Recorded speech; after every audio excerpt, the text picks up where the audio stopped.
What's up, YouTube? It's me, Alex, and we're here for another Fancast Friday. Woo! So, we are in part 5.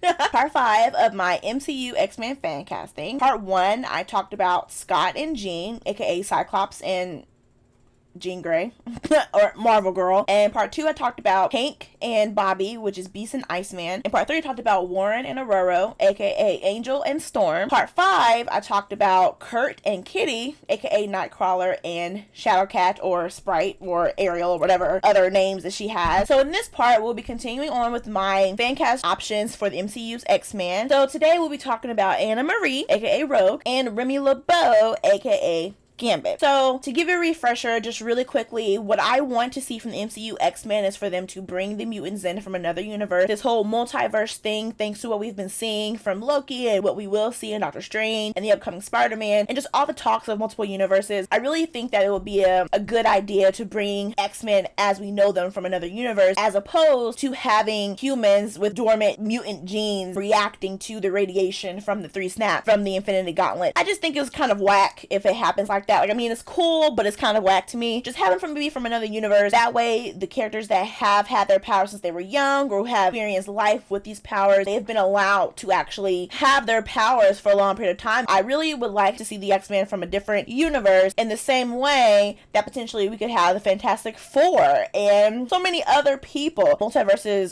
exist, and so let's utilize that and have the mutant be actually existing on another world, whereas on our Earth 616, whatever it will be called, that people have the mutant gene, but that is dormant. So I'm pretty sure there's doppelgangers on different universes, and if that's the case, that's cool. And I also like the idea of them utilizing Disney Plus and having like mini episodes where we are introduced to these characters. The X-Men are huge, they're vast. I'm not fan casting all of them, I'm just fan casting a certain amount of them, and there's so many of them that I think it's important that we get to experience like their origin stories without it being like in multiple flashbacks or again just smushed into a movie where we have multiple people to learn about. So I mean, I think it would be cool to have like little 30-minute episodes or hour episodes, I don't know, some where it's like an anthology series where we get like backstories from these people, because I've been waiting for years to see Nightcrawler's backstory like done in like live action, and I think that having a movie won't allow for them to do that because certain people will fall to the wayside because we're worrying about other people, that I feel like that it would be smart for them to do it on Disney Plus. So that's just my thought about that. I mean, I think you should utilize what you got. You know, Disney Plus is part of the formula,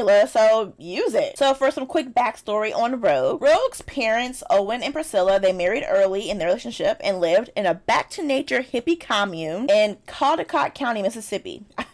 So she was born as Anna Marie, and she enjoyed the attentions of her Aunt Carrie on her mother's side. Her mother ended up disappearing because the commune was messing with stuff they shouldn't have been messing with, so her mother ended up disappearing. So Aunt Carrie ended up becoming Anna Marie's guardian, but she was also like very strict because she used the loss of her sister to maintain a strict control on Anna Marie. She ended up being a rebellious child, and her relationship with her father was not great either, and all of this caused her to run away from home at a very young age, and she also gained the nickname of Rogue. So at some point, Rogue grew close to a boy named Cody Robbins, and during their like flirtation, Rogue kissed him, and this is when her mutant powers began to awaken, because as she was kissing him, he ended up going into a coma and he did not awake from it for a while. So her ability allows her to take life energy and the psyche of others due to skin to skin contact. So Rogue was of course traumatized, who wouldn't be, from the experience, and so she ended up wearing like body concealing clothing, which eliminated the possibility of accidentally touching somebody with her skin. But she was not able to control her absorption power at first because any skin to skin contact activated it, and so that also caused her to gain people's residual memories, and that definitely would mess her up, because can you imagine touching somebody and not only do you get life energy from them, or if they have powers, their powers, but you also get their memories, especially if they exist beside your memories. Like, wow. So not long after that, she was approached by Mystique, who, after getting advice from her partner Destiny, who is precognitive, whose real name is Irene Adler, and I was like, isn't that a character from Sherlock Holmes? And it absolutely is. But because of her direction from Destiny, Mystique ended up finding Rogue, who she took in basically as a daughter. And so Mystique basically used Rogue's like loneliness and her envy about not being able to touch people, her bitterness and any despair, and turned all of that into anger, having Rogue channel all of that and recruited her into the Brotherhood of Evil Mutants. So Rogue ended up fighting along the Brotherhood against many superheroes, including the X-Men, Dazzler, the Avengers, and she was a devastating enemy to them all, which, I mean, come on. But during her first mission, which is one of the most iconic interactions that Rogue has had, was with Miss Marvel. They fought, she was Miss Marvel before she was Captain Marvel, so this is Carol. They fought, and there was a prolonged contact where Miss Marvel fought valiantly to retain her consciousness, but Rogue ended up absorbing her alien-based powers and her memories permanently, which is why, like in the 90s cartoon, you see like Rogue flying around and super strong and things like that. So she gained Miss Marvel's incredible strength, near invulnerability, power of flight, and a rarely used mild form of ESP referred to as a seventh sense, which according to Marvel fandom, they don't really use that as much. She absorbed her Miss Marvel's powers and ended up defeating the Avengers, and she attacked them at their mansion headquarters. Rogue is a menace. She was able to absorb Captain America and Thor, but they both ended up having to retreat, and Miss Marvel was put into a coma. So Destiny at some point must have been captured or arrested or whatever, so Rogue and the Mutant Brotherhood, they ended up attacking Riker's Island and released Destiny. The Avengers defeated them, and only Rogue and Mystique were able to escape. This happens a lot where they seem to clash, and then Rogue and Mystique and potentially Destiny in other instances managed to escape. So they battled many people. They battled Storm, Wolverine, and Carol again, I guess after she woke up, and Rogue was able to absorb Wolverine and Storm's powers, but then Storm was like, girl, I'm sick of you, and she sent her out of Pentagon with the Cyclone. The Brotherhood was captured again during battle, but Mystique, Destiny, and Rogue, they escaped, and because all the boys were taken, they ended up renaming themselves to the Sisterhood of Evil Mutants, and they of course sought out revenge on the X-Men, and they decided to target Angel because they thought that he would be a good source of information, which I can see that. So of course they attacked him, but Dazzler appeared and defeated them. So Rogue, she vowed revenge on Dazzler and became increasingly jealous of her popularity and attractive lifestyle, and she was definitely going to take her out. But Dazzler ended up fleeing from New York, California with her sister after her sister killed a man in self-defense. But Rogue was still intent on getting back at Dazzler. But Dazzler ended up defeating Rogue, who returned to Mystique. I wasn't really thinking of casting Dazzler, but since Rogue and Dazzler seem to have a lot of interactions, I actually thought it was fine to just go ahead and recast Halston Sage, who played her in the Dark Phoenix movie. She's a very, very small part. You see her barely in the movies, like during the party. So they can honestly recast her. I think she's 28, so this could be in that young adult age group. And I also think that Peyton List would also be a good choice for Dazzler. She's 23, so she could play if Dazzler was younger. If Rogue and Dazzler were both like teenagers when all this was happening, then Peyton List could play teenage Dazzler as well. But she also could play like young adult Dazzler, just on the younger side of young adult.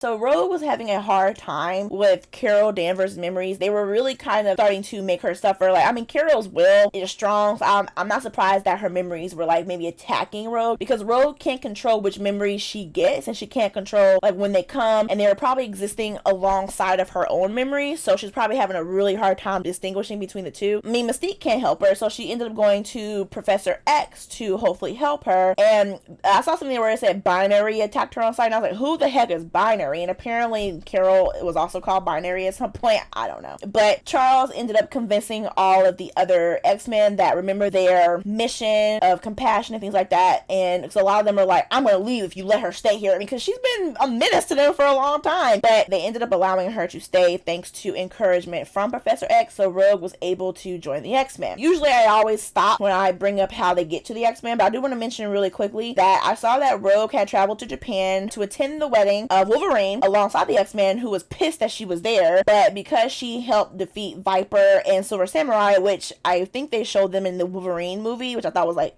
but because she helped save his fiance, he ended up kind of getting over it. But she had to earn everybody's trust, and over time she does. And after a while, Mystique attempted to rescue Rogue because she thought that she had been tricked or forced to leave the Brotherhood, but Rogue ended up telling her that she left on her own accord and that she had chosen to join the X-Men. There's a bunch of other stuff about Rogue. I was reading a lot of it, Rogue is very interesting. She was one of the characters, I've always had an interest in her, but I never went out of my way to like learn more about her. And I know that she's definitely a favorite of people. So there's a ton of information about Rogue. Check it out and read it. It's really great stuff. So I do want to switch gears to talk about her romantic relationship, because obviously Rogue and Gambit, who I'll talk about later, have a very long-standing relationship. So there was something about a Shadow King and Carol, something about a Savage Land, and I found out that Rogue and Magneto had a romance. And I was like, excuse me? And I was like, that is the weirdest thing to me. And so, I mean, don't get me wrong, I like older men as well, but Magneto has always just been older. So, I mean,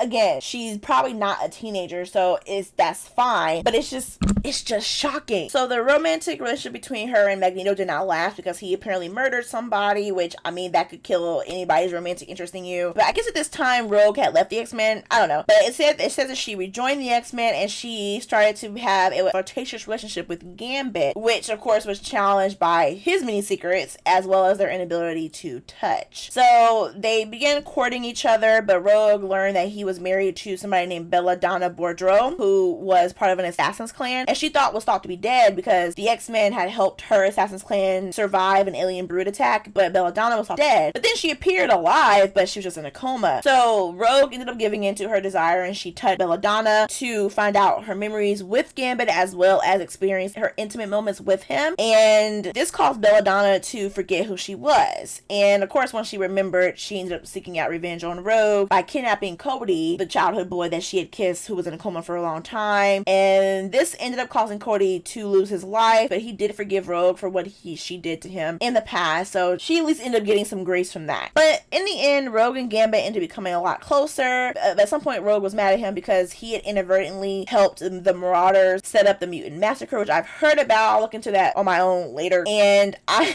I'm just thinking about the fact that I saw a comic panel where she helped him get out of where I guess they were being captured or whatever, but she like left him after they got out.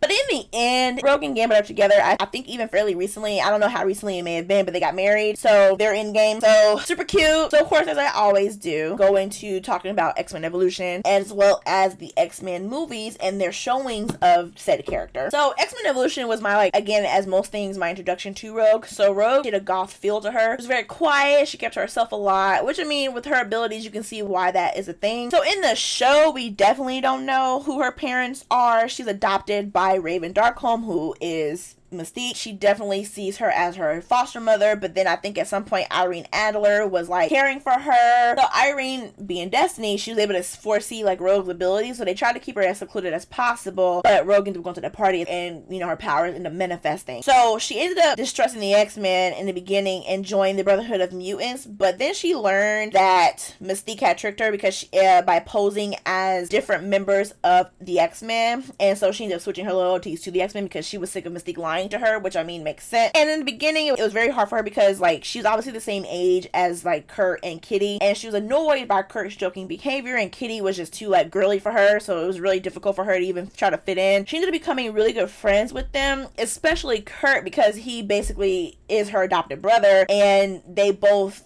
ended up renouncing Mystique for abusing them. And I really did like how Kurt and Rogue in the show became close because of their connection to Mystique and how they both tried to be there for each other because of that. I think there's a whole episode where they're both finding out their history together, and I thought that was a really good episode. I do remember Gambit appearing in the show. He seemed a lot older than her, though I don't know how much older than her he was because they were in high school. I'm not sure how much older than he seemed like a man, but I do remember him appearing in the show. So that was hinted at least from what I remember, but not to the extent. She ended up having like a really good friend. Her name was Risty, and that was also Mystique in disguise. She was also the principal at the school too. So Mystique was just everywhere. Like honestly, this is why I get so irritated about the portrayal of her in the newer X-Men films, that them trying to make her a hero. I'm like, even though my first introduction to Mystique really was X-Men Evolution, she literally found ways to and put herself in every situation to trick these kids. You know, like, why are you trying to make her a hero? Get out of here.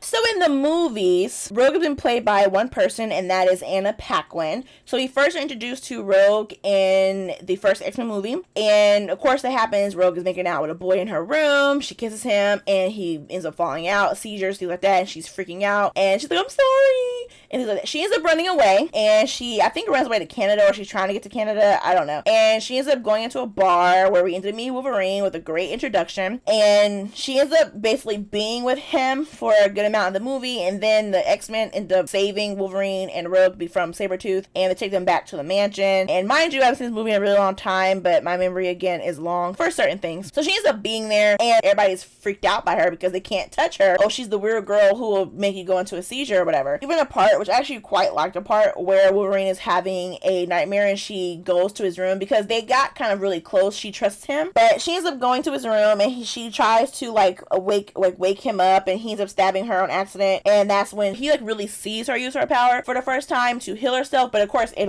knocks him out. She ends up being basically coerced by Bobby, really Mystique, to run away from the mansion, and she goes to a train. Wolverine and them end up finding her, and Magneto, of course, wants to use her because he wants to have her absorb his powers and put her in a machine that would then allow them to spread, I guess, the mutant gene to all the humans so the humans could see how it's like to be mutants. Let me look it up, because I swear, saying that plot out loud is weird. Oh, and her name is just Marie in these. It's not Anna Marie, it's just Marie. Okay, the plot is still weird of what Magneto was trying to do. It's still weird. Saying it out loud was weird, but reading it again is weird because of the Registration Act, which is similar to the Sokovia Accords. That's crazy. Wow. To think about that. Anyway, he was mad about it, so he was able to transfer his powers into Rogue because I guess Magneto doing it himself, it took a lot out of him. So they wanted Rogue to do it because she was young and she will be able to last longer. So because of the stress of the machine as well caused the white streaks in her hair, which was, a cool touch. Wolverine ends up saving her, and she was unconscious, but she ends up at some point her powers awaken while he's hugging her because he was trying to get her to use his powers to heal, but she was knocked out, so she couldn't. But at some point she kind of comes to a little bit and starts to get healed by it and ends up knocking Wolverine out. So this movie is the most, honestly, that Rogue is used, because in the second movie, her and Bobby and Pyro get benched because the movie is really a lot about Wolverine. And of course, they managed to escape from all the X-Men, from all the little X-Men students who got captured by Stryker. While we follow them a lot, they're still kind of not as involved. X2 is they're ensemble movies, but certain people obviously get more attention than others. I think the most thing that I remember Rogue doing in that movie was when Pyro was attacking the cops and Rogue touches him to control the fire, and then she also flew the jet at the end when they were trying to escape Stryker's island or whatever when they were trying to leave. So I remember that part, but that's kind of really I remember her really doing in the second movie. And in the third movie, we have the whole time of her just watching Bobby get closer to Kitty, and she's getting more and more self-conscious about the fact that she can't touch her boyfriend, she can't kiss him, because I do remember in the second movie she tried to kiss him, and for a minute she blew out his ice powers. It was oh, that's so cool, but then she started to kind of make him it started to hurt him, so she can't kiss him. And so Wolverine, I remember Wolverine being don't tell me you're trying to get your powers removed just for some boy. And she's it's not just him, it's just I just want to be able to live my life. And so she does go get the cure, and that's kind of really all we see of her again. There is a Rogue cut version for Days of Future Past, but we don't, obviously it's not theatrical version, but I believe in that version she's somewhere, and when Kitty gets hurt by Wolverine, Rogue is contacted, and she comes and she touches Kitty, and she ends up taking over for Kitty with keeping Wolverine's mind projected back in time. If you've never seen that version, I do believe it is on YouTube for you to see. If I find it, I will try to link it in my description box, and if not, if you buy the movie, I'm sure they're in the special features, there's an alternate version, the Rogue's cut. So I thought Anna Paquin, she's fine. She was fine for how they wrote the character. There's nothing about her to really dislike other than the fact that she's just kind of there. Her personality in the beginning, she's a young kid. In the first one she's really young, and so she's trying to figure out her way. In the second one she's a lot more confident in herself, but she doesn't really get a lot to do personality wise, personally. So there's not a lot that we see of her, and I don't particularly have an interest of her coming back. So just to be frank, I did not recast her. I didn't. So So, of course, with Rogue's abilities, so of course her main one is power absorption. She can absorb the powers, energies, memories, knowledge, talents, personalities, and physical abilities, if they're superhuman or not, of another human being or members of some sentient alien races. I found that she can't like really do it to like vision. So androids and cyborgs, I guess she can't really do that with. And she also can't control multiple abilities. So she has many times was able to basically be a one-woman team after touching many people and using all their powers at once. When she does it, the person ideally still needs to be pretty like strong, because if she does it while they're weakened, she could potentially put them in a coma or kill them. So it's usually a temporary power absorption situation, but she can sometimes have them be permanent, and a lot of times that is just really relative to how long the contact is maintained. She basically has the field of everybody else's ability. In terms of her personality, I've seen a lot of people not really be able to describe her personality as well, because even thinking about it, I was like, I don't know her personality as well as I know some of the other X-Men. It's not as obvious to me. Like, I know her from what I've seen of her being a very charming Southern Belle woman. She's feisty and she's strong and things like she can hold her own, things like that. And of course in X-Men Evolution, she was a teenager who was very unsure of herself but kind of got confidence as the show went on. And then in the movies, same situation. So the confidence seems to be a common personality trait for Rogue. Now whether or not, she has to build up to that or she always has it, whatever, it could be something good to explore for a story arc. So on to the fan casting. To remind you, I have 3 options. I have a teenage version, a young adult version, and an adult version. We don't know what versions of these characters they will choose, but because I am thorough, I gave options for each of the primary age groups that we could potentially see these characters in. So for my teenage version of Rogue, I went with somebody who I'm not like super familiar with their work, but I have seen them in other things. I feel like that she has a look that could go either way. So if they decide to have Rogue be more on the alt goth, side, like they did in X-Men Evolution, I feel like this actress can handle that. If they decide to go with more of the Southern Belle charm and kind of feisty and confident, I feel like that she could do it as well. Actress is from California, so whether or not she can do a Southern accent, I don't know, but I don't think it's that hard. I feel like that this actress could do a very good job in playing Rogue, especially as a teenager. And so I chose Rowan Blanchard. She was in Girl Meets World. I've seen her particularly in A Wrinkle in Time. She had a very small role in that. She's in the show Snowpiercer, and she's in the Disney Channel movie called Invisible Sister. There's just something about her that's just very interesting to me, and I also like her voice, so I think that she would be a good Rogue. Going off of mostly looks and just from the little bit that I've seen of her, there's something about her that I like, and she was immediately the first one I thought of. So I had to go with my gut, and I think it's a good choice. So for my young adult Rogue, this of course is like the 20s, and this actress, I'm very familiar with her. I really like her voice. She has a very kind of interesting raspy voice, and I just really like her, and I think she's so pretty, and I feel like that she also could play many versions of Rogue depending on what they do. I would definitely love to see her play more of the confident kind of Southern Belle version of Rogue. She is from Florida, which is not quite Mississippi, but I'm pretty sure she can just add a little Southern twang in there. And so I chose Sophia Carson to be young adult Rogue. I know her mostly from The Descendants. She plays my favorite character in the movies, Evie. I love her energy. I love those movies. I have a soft spot for them in my heart, but I really love her character. She just has this like inner glow about her, and she just kind of walks like she's just very sure of herself, and I feel like that is something that is very necessary for Rogue to have. Even if she has to build up to it, or that she always has it but doesn't know how to access it, I think that's very important, because Sophia kind of has to do that as Evie, particularly in the first movie. So she knows how to do that. She'd be really good at that. And I definitely think that she would look great. And with the hair, even with the usual like green bodysuit that they give Rogue, I feel like that she would look good in that too. Now for my older adult, I chose an actress. She's been my idea for Rogue for years, honestly. And I was kind of like a little miffed when I saw that she was cast in the Birds of Prey, but she could do both. I mean, people do both all the time. So I chose Mary Elizabeth Winstead. She also has a voice where it's kind of like a little deep. She's from North Carolina, so she potentially could also lean into a Southern twang. And I just think that whether with long hair or short hair, she could pull it off either way. I feel like that she really would be able to do that hard, confident, feisty, I'm gonna beat your ass kind of Rogue that people are used to. I think that she would do a really good job as that. I did like her as the Huntress in Birds of Prey, but I really, really want her to be Rogue. So if they did do Rogue as an adult, kind of established, I think Mary Elizabeth Winstead would be great at this. So either way, with any of my choices, I like all three of them. But if there was a particular version that I wanted to see, it would really be Mary Elizabeth Winstead. I feel like that she would do such a good job as Rogue. I think that she would have really good chemistry with my older adult version of Gambit. So there's that too. For my honorable mentions for Rogue, I have a few. I don't really have any teenage versions for her. I couldn't really think of anybody besides Rowan, because who came to mind first, who I feel like could do it. So if you have any options for a teenage version of Rogue, which teenage version, please feel free to put it in the comments section below. So for my young adult, I have Elizabeth Gillies, who I also fan casted as Megara in my Hercules fan cast. I had Haley Steinfeld, but she's now Kate Bishop, so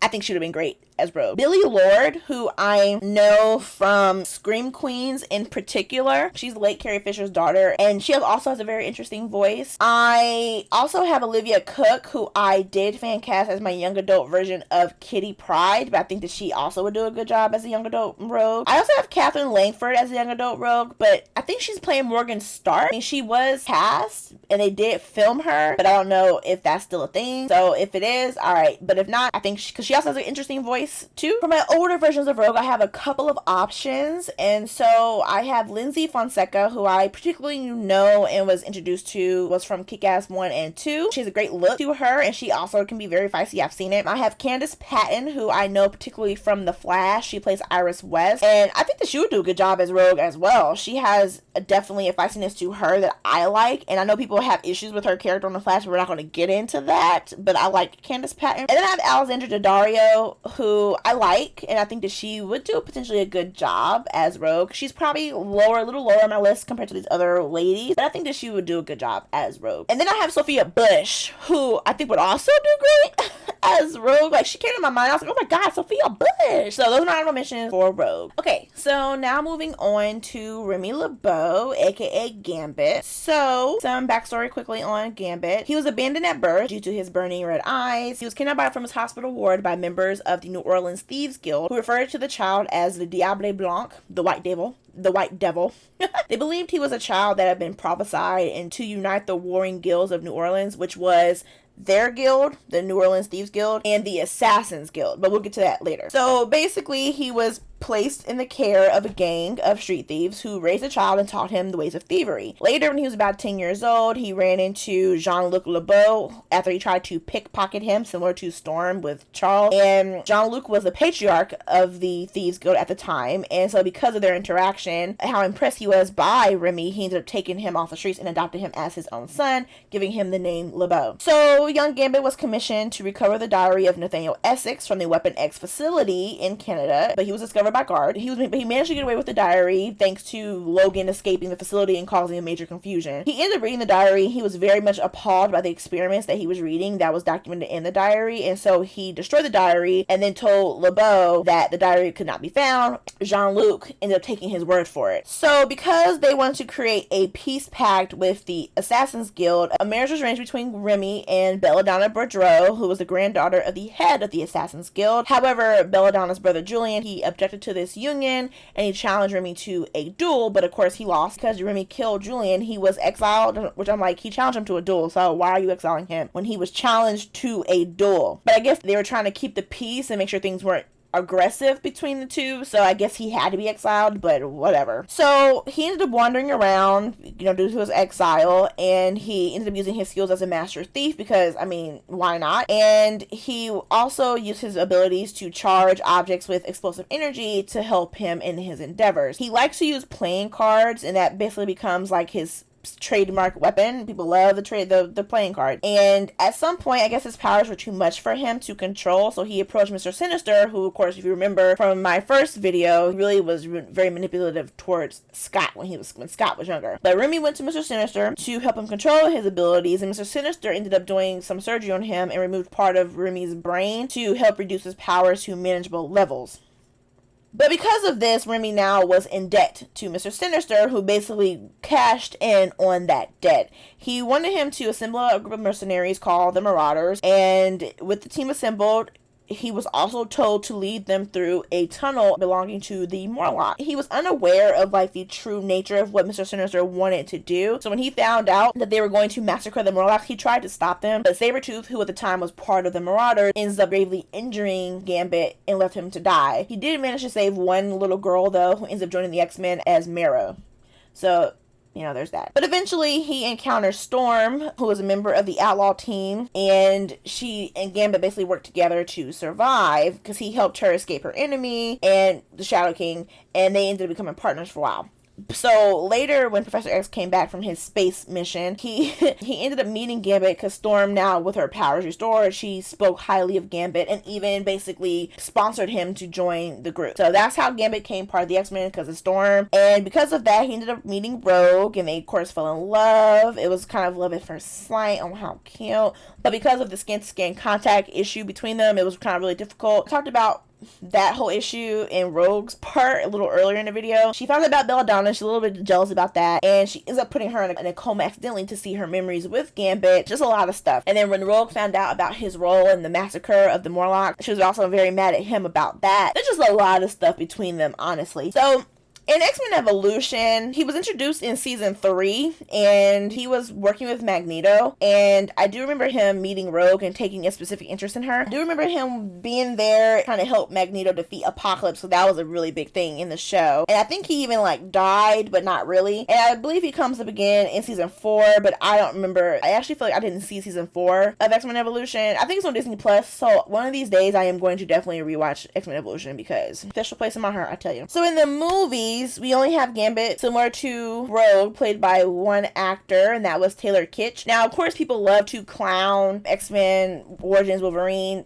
I mean, it's a bad movie, so clown away. But I don't think that Taylor Kitsch was a bad choice for Gambit. I just didn't think that he was that bad. He worked with what he had, and I think that he was a very interesting character. I thought he did a good job with the accent. He helped where he needed help. I mean, he fought where he needed to fight. I thought he was fine, but he was just there in the movie. He managed to escape the facility that Young Mutants were being taken to, like Scott was taken to the facility. He managed to escape, so Wolverine ends up finding him because he escaped to help him get back there. And they have an encounter, they fight, he gets Wolverine to the place. I feel like we see him a couple more times, kind of, but then I think he shows up at the end to help fight, and then Wolverine loses his memory, and Gambit's there, and Wolverine's like, who are you? He's like, whoa. Like he's kind of there, but not really. And we don't ever see him again. He's not mentioned, we don't see him again. Nothing. And I feel like that people like him enough, and I think he's a very interesting character that we deserve to see him. Now, he doesn't have to be a regular character, but he could be somebody who kind of drifts in and out, because he seems to have a kind of drifting personality anyway, so he doesn't have to be an X-Man. He can be an honorary X-Man where he's maybe not always there, but he always kind of comes around to kind of be like Tuxedo Mask from Sailor Moon, but he actually is helpful. In terms of personality, Gambit is very cunning. He's very smart. I mean, growing up on the street and growing up as part of a thieves guild, I mean, these things are a given. He can be manipulative and sneaky, but I think it's pretty obvious that deep down he does have a good heart, because he does always kind of manage to help out in the right moments, and he can have a bit of a sarcastic nature, which I think is fine. I mean, that's very enjoyable most times. And sometimes, because he's not much of a fighter, he would rather talk it out than to fight. But I mean, if he has to throw hands, he'll throw hands, but he'd rather talk to you first. He can be very flirtatious. Even if it's not a romantic flirtatious, he can be very flirty with you. But if it's romantic, I think it's clear that it's romantic. I always kind of was confused a little bit about what his powers were. So his main power is molecular acceleration, which means that he has the power to take the potential energy stored in an object and convert it to kinetic energy, thus charging that item with explosive results. So he can take a card, which he does, and charges the energy in that card to make it basically a weapon. I mean, people can throw cards anyway, because, I mean, if you remember Now You See Me, Dave Franco's character could throw cards and, you basically use them as weapons. If you could do that and your Gambit, where you can charge that, you could probably cut somebody's head off. Depending on how big the object is, that determines how long it takes him to charge it, and also how long it takes for him to throw, which is why he likes using playing card. Most charging takes place through direct skin contact. The power of his explosions is dependent on the mass of the object he is charging. For example, a charged playing card explodes with the force of a grenade. It says he can use his ability to accelerate an object's kinetic energy instead of converting its potential energy. For example, he can charge his bow staff with enough kinetic energy and power to level a house. Gambit's ability can also be used to inject into organic lives, such as the opponent, and it can stimulate their physical potential and make them move or attack with additional momentum. Interesting. He has a hypnotic charm. His ability to charge the kinetic energy with a person. So he can charge the kinetic energy within someone's brain. Interesting. I think the biggest thing that we know is the molecular acceleration ability that he has. He also is fluent in English and Cajun French because he is, I believe, from Louisiana. And also, of course, the big thing is that his eyes are black with red pupils. I think that's cool. Okay, so I know that there was a whole thing about Channing Tatum playing Gambit in a movie, and I highly disagree with this choice of an actor. I saw something that said that's supposed to come out next year. This movie has been in talks and in development hell for a really long time. I do not enjoy Channing Tatum as an actor. I do not think that he is that great. I think that he is funny, and I think when he's doing comedy, that works well for him. But I just do not find him interesting or dynamic as an actor at all. Like, he just does nothing for me. I just don't think that he's a good choice for this role. And I know a lot of people are like, oh my god, it's from Alabama, he can do the accent. Okay, is the accent the only thing that's like he could do? Is the accent supposedly? I'm not interested. So we're gonna push that to the side. And I only have two options for him. I have a teenage version and I have an older version. I could not think of anybody who I wanted as a young adult version of Gambit. So if you have somebody who would be in their 20s who would be a good Gambit, please put in the comment section below as usual. So for my teenage option, for the longest time, I didn't have any younger version of Gambit at all because I couldn't think of anybody that I liked. All my choices were older men who I think would do great, but they were just all older than my age limits for the other two sections. So even when I did my Fancasting originally on my blog, I still only had one option. So when I was looking at actors for Angel, I came across Elijah Stevenson, who's in this show called Everything Sucks. And I haven't watched the show, but I did watch a couple of clips with him in it, and I was like, oh, so you're not Angel, you could be a good Gambit. Just from what I've seen and just a little bit of his pictures, I think that he would be good as Gambit. I think he has a good look for it to be Gambit, and I think that he would have really good chemistry with Rowan Blanchard as, teenage Rogue. And there's something about him that just kind of gives me Gambit energy. He seems like he would be charming and kind of like flirty, but like not in that obvious kind of like popular boy kind of way. Just kind of like, oh, he's like a bad boy and ooh, mysterious, which I think lends itself to Gambit, and I think that he would do a good job at that, especially with Gambit's history being part of a thief guild. I think Elijah would do really, really well with that. And apparently he's also in Captain Fantastic, which I did see, but I cannot recall seeing this boy's face at all. He may be one of like the younger kids, but I feel like he might be, that might have been too young. I don't know. I mean, he's 23, but I'm not sure which kid he was. So it probably doesn't matter. Now, for my older version of Gambit, I mean, this option I think was pretty obvious personally, and I don't understand why no one really, and people probably do think about him, but he's a pretty obvious choice to me, and I think that he would be great, and that is Garrett Hedlund. He literally looks like Gambit to me. Like, he looks like Gambit to me. And I've seen him do a southern accent, so I think he would be just fine with that. He is handsome, he is charming, he is likable, he does emotions very well, and he's very funny.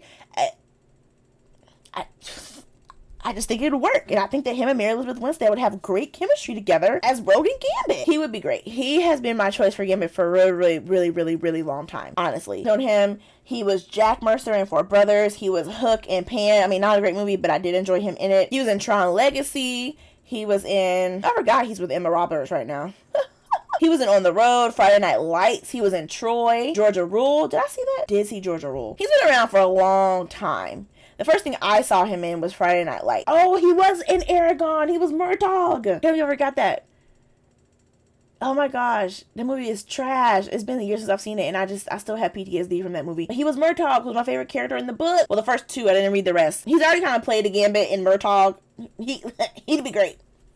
Man, I tell you. So for my honorable mentions for Gambit, I have Taylor Kitsch, who I thought was fine in the movies. I think he's still a better choice than Channing Tatum. So I think he'd be fine to bring back. I know I said that Cody Smith McPhee would be the only person from the movies that I would bring back, but I actually have a couple people that I probably would offer the role to. And so Taylor Kitsch would be another one. I didn't think he was bad. And then I have Gaspard Ulliel, who I did as an honorable mention for Nightcrawler. I think he would also do a good job. He has a good look to him for Gambit as well. Dave Franco, I actually have liked the idea of him. He's a little shorter because Gambit is always described as being tall. So Dave Franco is not tall, but I think that he would also do a good job. For one thing, he has experience throwing cards. So that part he could actually do. They would just have to do the CGI of like the energy stuff to it, but he could actually throw the card. I've seen him do it in interviews. I think he would be great. He's very charming too. Then I have Ian Somerhalder, who of course is most well known as Damon Salvatore from the Vampire Diaries, who he is also from Louisiana, and I think that he would do a good job as Gambit as well. He's very charming. Honestly, Damon and Gambit are kind of on the same level in terms of personality type, so it's not as if that he hasn't played it before. Then I have Kevin Zegers. He's an Air Bud. I'm pretty sure people remember him from that. I remember him from Gossip Girl. He was in this movie called It's a Boy Girl thing I thought was cute. He was in the Mortal Instruments City of Bones. He was Alec.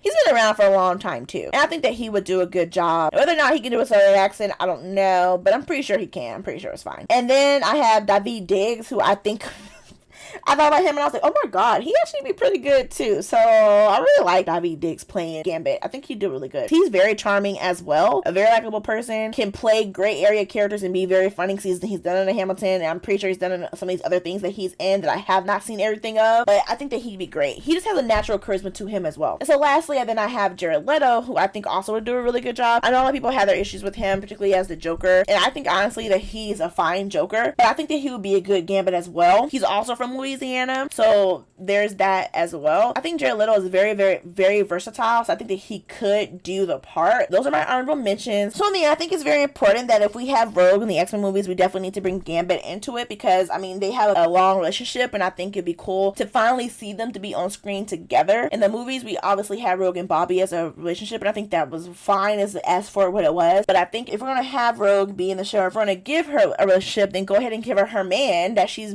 had for a long time, especially since they're married now, and just, you know, let that be a thing. Like, bring them in together. Gosh. So for my teenage versions of Rogue and Gambit, I have Rowan Blanchard and Elijah Stevenson. For my young adult version, I have Sophia Carson for Rogue, and I do not have an option for my young adult version of Gambit. If you do, comment section below. My older versions of Rogue and Gambit, I have Mary Elizabeth Winstead and Garrett Hedlund.